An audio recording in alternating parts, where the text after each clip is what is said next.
Hey guys, Brickwizard59 here, and welcome back to another LEGO Custom Build Showcase. So, what we have here is my custom LEGO Imperial Troop Transport. Now, for those of you who do not know, the LEGO Star Wars Imperial Trooper Battle Pack came out in March in the United States, and basically many folks weren't really that happy with the Walker build included in the set, which is this one right over here.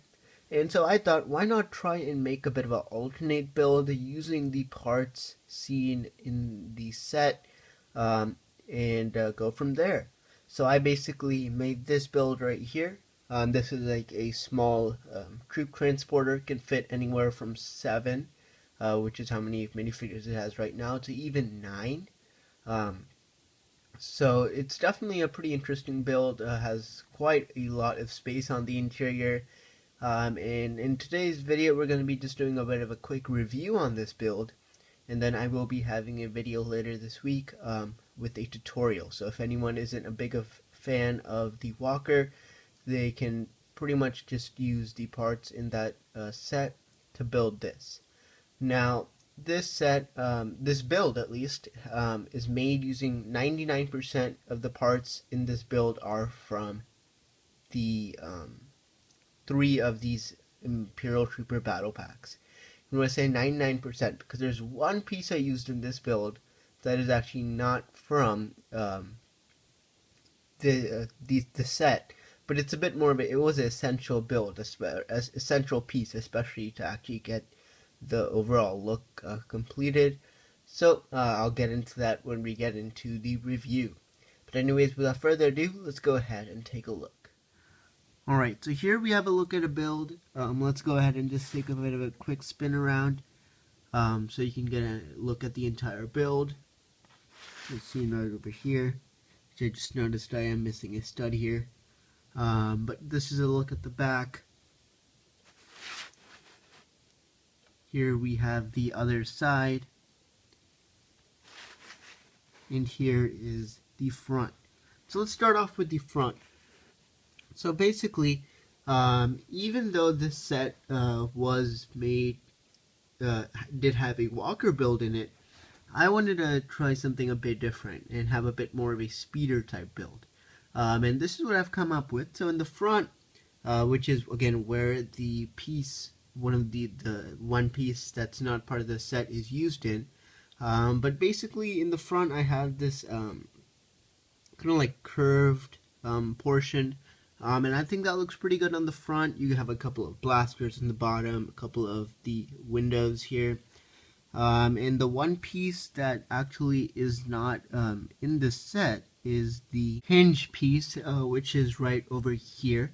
So this is a look at the piece. Once again, this piece was not in the set. We get a ton of these ones, but in order to make the front, I did have to use the piece right over there in order to connect the entire front build. But I think it looks good. That's just the one only piece that's not part of the sets, but other than that, everything else is from 3 of these battle packs. Now, when building this, it was somewhat of a challenge because this set, if you remember the First Order battle pack, which is this set right here, this one included a nice base, which was a 6x6 plate. This one, sadly, the biggest plate it includes is a 2x6. So if you look here, I just had to use a ton of different 2x6s lined up. Here in the front, and then same thing vertically on the back. So it does tend to break like once or twice here and there if you put too much pressure on it, but again, you can easily play with it. It's not going to break like that easily. So one thing you can do is you can, instead of having 2 sets of 2x6 plates, you can instead just use 2 6x6 plates instead of a ton of different 2x6 plates, and that actually will give it a lot more structural stability, I guess. But again, you have to use 2 6x6 plates, and I'll again talk about this in the tutorial because there is a feature that has to do with this. But anyways, let's go ahead and take a look here at the side once again. What we have is these railings here. These are the like blaster pieces. I use them as railings and I think they look pretty good. Now this vehicle is more of your, now again this isn't a real universe vehicle, but this is more of a small transport, not to have get too many troops onto the ground, but rather a few troops. So it's like immediate support, immediate reinforcements, and also this is somewhat used more at a peaceful time as well, on guard duty, so it doesn't really need too many blasters. That's why I only included 2 on the bottom here. And then I use the dark bluish gray and light bluish gray slopes here, you know, to give it a bit more nice detail. Here we have a look at the back, and what we have here is the engine. So these 2 builds right here and here, they are like your engines. Or you can say lights, I guess. I mean, it really doesn't matter, but I think they just look pretty good.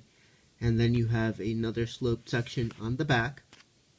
And then here you have your other side, which is exactly identical. Now, you're wondering, how do we access the interior of this build? Well, this is the cool thing. So this back section here just folds open like so. Same thing with this side. So now it's fully open. And then this piece here just pops right off, like so. Pretty straightforward. It sticks here, and it just pops right off, held together with a few of these plates. And so you can then go ahead and take this and move it out of the way, and just deposit your troop section. And if we take the stormtroopers off, as you can see there, you can see what there is. So there are these pieces here.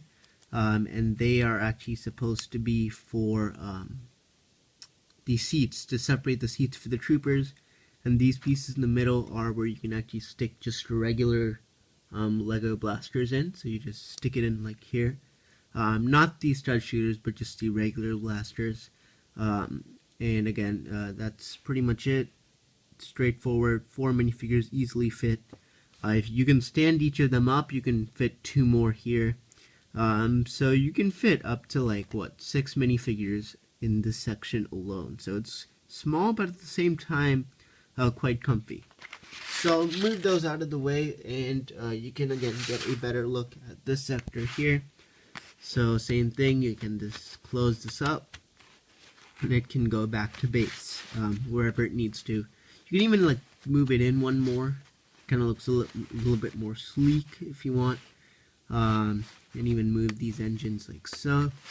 So it's a bit more sleek, but really you can kind of change it up however you want. But anyways, there is a look at the Imperial troop transport. Alright, but there is a look at my LEGO Star Wars custom Imperial troop transport. So once again, this was made using 3 battle packs, as I've said throughout the video, and that 1 extra clip piece, or the hinge piece. But anyways, you will be seeing a tutorial for this coming out, again, sometime later this week, latest by the weekend. So definitely stay tuned. There'll be a step-by-step instruction build on how to make this. Again, all you need is 3 battle packs. But anyways, thank you so much for watching. Stay tuned for more videos coming very soon. Tell me what you guys thought. Definitely this was a bit more of a challenging build, just because there's just a limited variety of parts in this battle pack compared to the last one. So it was definitely a bit more difficult to really make a build. And I probably, like with the First Order battle pack, might just use the parts as well as outside parts to make a bit of a better custom build, maybe a better version of the Walker using parts included in the battle pack, as well as parts from my own collection. So maybe you'll see another mock related to this battle pack in the coming weeks. Not sure, but as of now, this is my battle pack mock using the parts in 3 of those battle packs. But anyways, thank you again so much for watching this review. If you liked it, a thumbs up would be great. And stay tuned for more videos coming very soon. So this is Break Wizard 59, and I'll see you all next time.